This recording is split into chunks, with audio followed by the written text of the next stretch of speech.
आप, मैं हूं आपके साथ पलक शर्मा। खबर लखनऊ से है, जहां बाबा साहब का मिशन इकाई के तत्वाधान में छत्रपति शाहू जी महाराज की सामाजिक न्याय एवं क्रांति के 2124 वर्ष पूर्ण होने के उपलक्ष्य में चरण सिंह ऑडिटोरियम सहकारिता भवन लखनऊ में एक दिवसीय प्रांतीय बौद्ध धम्म अधिवेशन का आयोजन किया गया।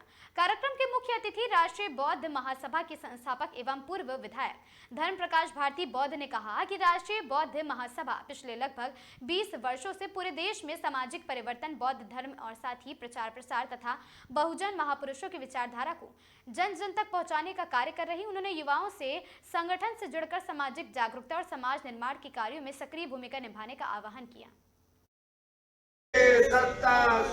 विधान कहते हैं साथियों, अब मैं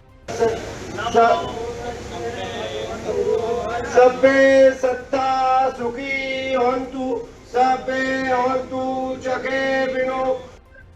धर्म प्रकाश भारतीय बौद्ध, संस्थापक राष्ट्रीय बौद्ध महासभा, पूर्व एमएलसी उत्तर प्रदेश।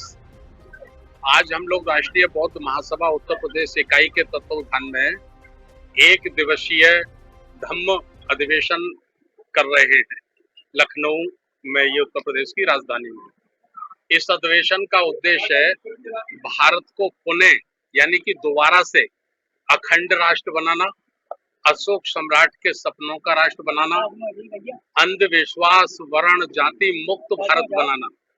क्योंकि आप लोग जानते हैं कि भारत को विश्व गुरु का जब दर्जा मिला या भारत को सोने की चिड़िया लोग कहते थे, तो वो समय काल था बुद्धा शासन काल। बुद्धा शासन काल में अशोक सम्राट के बाद जो शासन काल आया, अशोक सम्राट का जो शासन काल आया, उसी में भारत को विश्व गुरु होने का गौरव प्राप्त हुआ। अभी हम देख रहे हैं भारत में कि बड़े पैमाने पर जाति वर्ण व्यवस्था में विश्वास करने वाले लोग, अंधविश्वास में विश्वास करने वाले लोग मानवता को तहस नहस कर रहे हैं। हम राष्ट्रीय बौद्ध महासभा के माध्यम से संपूर्ण भारत में समानता लाना चाहते हैं, मानवता लाना चाहते हैं, इंसान और इंसानियत लाना चाहते हैं और जाति विहीन समाज का निर्माण करना चाहते हैं। इस अधिवेशन में जो हमारे मुख्य बिंदु हैं, सबसे पहले हम चाहते हैं कि जो महाबोधि महाविहार है बौद्ध गया में, उसको मुक्त किया जाए और उसका पूरा संपूर्ण प्रबंधन भारतीय बौद्धों को सौंपा जाए। हमारी दूसरी मांग है कि जो बौद्धों का पर्सनल कानून बनाया जाए। हम देख रहे हैं देश में कि ईसाइयों का, सिखों का, मुसलमानों का, हिंदुओं का, सबका अलग अलग पर्सनल कानून है, लेकिन बौद्धों का पर्सनल कानून नहीं है। तो हम चाहते हैं कि बौद्धों का भी पर्सनल कानून बनना चाहिए। ये हमारे चर्चा के विषय हैं।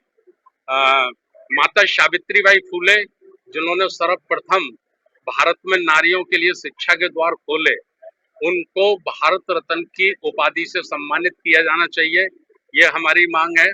और भारत में शिक्षा का राष्ट्रीयकरण किया जाना चाहिए, यानी निःशुल्क शिक्षा, एक पाठशाला, एक अपना पाठ्यक्रम, एक टीचर, अमीर से लेकर गरीब का बेटा तक एक ही स्कूल में पढ़े और एक ही सिलेबस में पढ़े, ये हमारी मांग है। पांचवी हमारी मांग है महात्मा ज्योतिराव फूले, छत्रपति साहू जी महाराज, बाबा साहब डॉक्टर अंबेडकर जी, जितने भी संत गुरु हुए हैं, उनकी जीवन संघर्ष को पाठ्यक्रम में शामिल किया जाए, जिससे आने वाली हमारी जो पीढ़ियां हैं, हमारे आने वाली जो नई जनरेशन है, वो भी भारत के संत गुरुओं के जीवन के बारे में वो समझ सके और उनको उनकी जानकारी हो सके।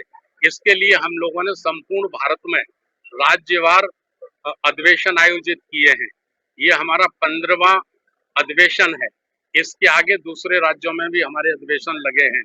तो हम भारत में जो सोए हुए लोग हैं, बाबा साहब डॉक्टर अंबेडकर, बुद्ध, संत रविदास, संत कबीर में विश्वास करने वाले लोग हैं, मान्यवर काशीराम साहब के द्वारा तैयार किए गए जो लोग हैं, उनको जागरूक कर रहे हैं गैर राजनीतिक रूप से, और गैर राजनीतिक रूप से सामाजिक शक्ति का निर्माण करने में हम लोग लगे हैं।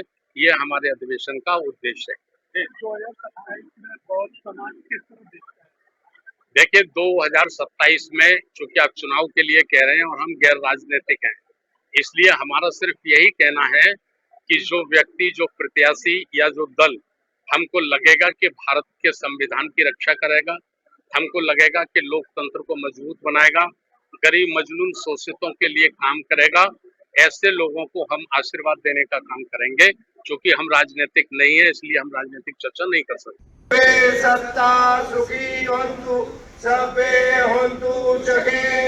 इस खबर में आज के लिए बस इतना ही। ऐसी खबरों से लगातार जुड़े रहने के लिए बने रहें हमारे साथ और देखते रहें आगाज टाइम।